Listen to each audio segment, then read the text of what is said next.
What do all of these guns have in common? David the Marine? Let me see your war face. They're all 380s.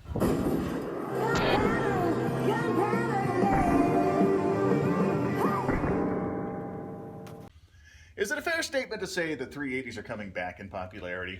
They are certainly gaining a strong foothold, and you could even say they're starting to dominate the market, the private concealed carry market, because they're so small and easy to carry and easy to shoot. I've noticed more manufacturers seems to come out with more models and easier to carry models. Yeah, and everybody seems to have one. And we got quite a selection here. This is the Kel-Tec P3AT, around 250 or so.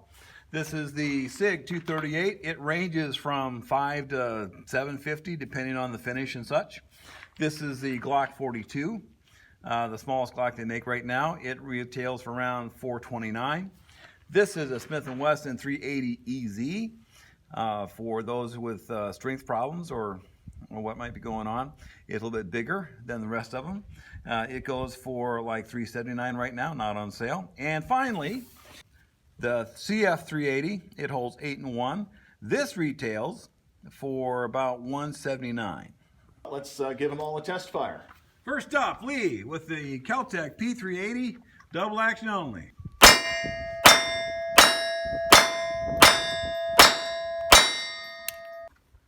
The SIG P238.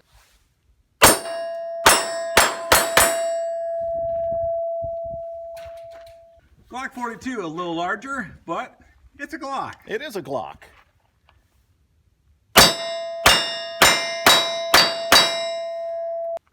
Smith & Wesson 380 Shield EZ. The High Point 380.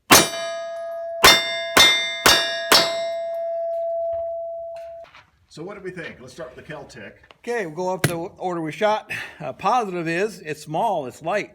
The negative is this one doesn't have very good sights on it, Nope. so it's hard to shoot well. Bit of a long pull. Long pull. SIG 238. What I liked about it is it's like a small 1911. And so if you're a 1911 guy, well, it works great. But it's expensive. And not everybody is going to be instinctive on that.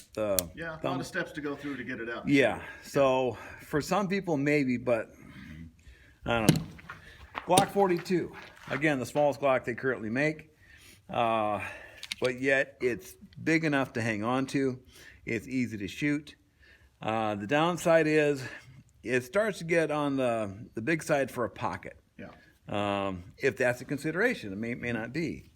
But that's the only negative I can really think of, other than it's more expensive than something like that. But $429 is not that bad. The Smith & Wesson Shield 380 EZ, a little bit larger still, so definitely out of the pocket category now. But, you know, all the controls are there. This one has a thumb safety available without. Because it's bigger, it's easier to shoot. Negative is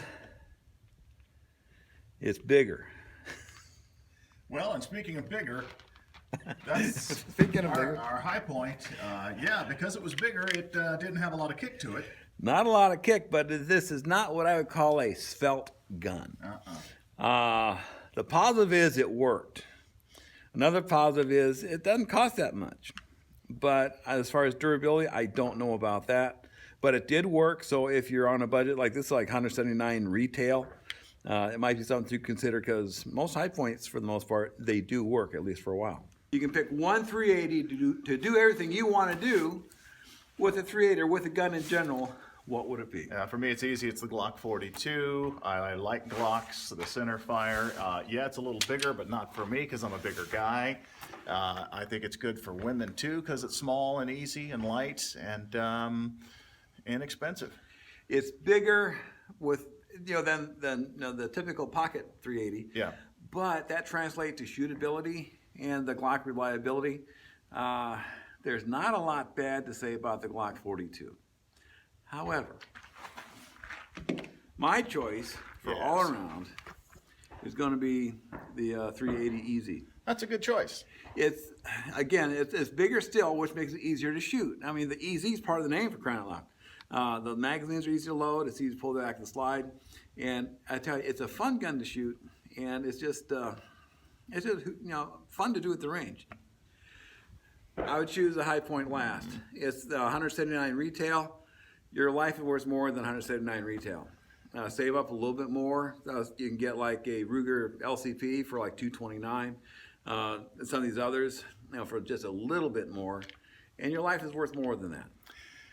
We've proved once again, that you need to come out to the range and choose and shoot a bunch of different guns and see what you like side by side. Right. And you also need to know what you're going to be using it for. Know your mission. Exactly. You have to define the mission before you go, I want a pocket gun. Well, okay. You don't walk home with a High Point if you want a pocket gun.